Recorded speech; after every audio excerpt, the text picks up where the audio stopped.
Hello everyone, and welcome to another episode of Unscripted Reviews with me, Freebiewits, your host. Today we're taking a look at Halo Infinite. Now before we begin, I'll try to keep spoilers to a minimum, but there are some objectives in the top left corner that may spoil a few things here and there, so try to ignore that as best you can. It's nothing too spoilery even if you do focus on it, but I thought I'd just put it out there.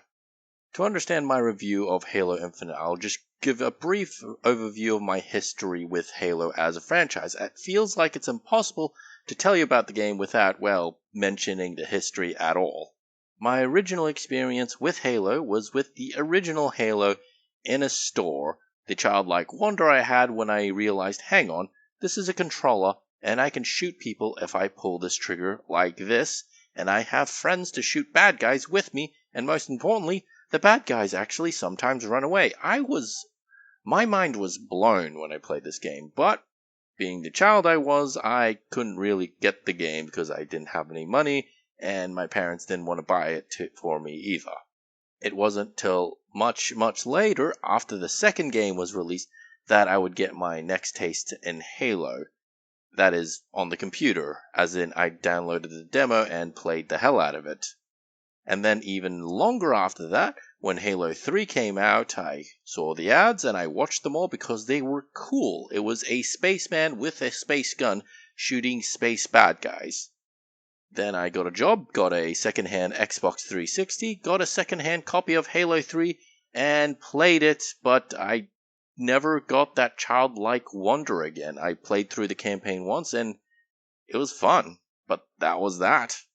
I played through ODST, I played through Halo Reach, both of which were second-hand, and once again, that was that. Never caught that magic again.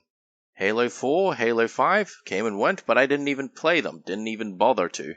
Halo Wars 1 and 2 also came around, and while the idea was interesting to me, the universe, all that stuff, I just didn't really have the appetite for Halo at all. Then along comes Halo Infinite. A game that says that it returns to its original roots. The game that gives you a grappling hook. A game that's open world. All things I enjoy. All things that tantalize me. So I decide, you know what? I've got the Microsoft Pass thingy, whatever it's called, that I pay every month without realizing that I pay.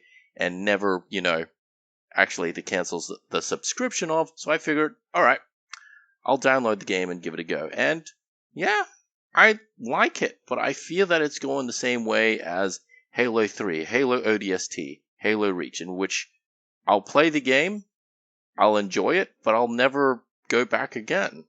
A lot of other people who review this game cite the fact that all the terrain looks the same, that it feels very samey as a bad thing, and to a degree I, agree and such, but I feel that applies to a lot of older open world games especially ones set in the city, like GTA 3 and such. I mean, don't get me wrong, there are ways that you can differentiate certain areas, certainly, and the same can be said of Halo Infinite.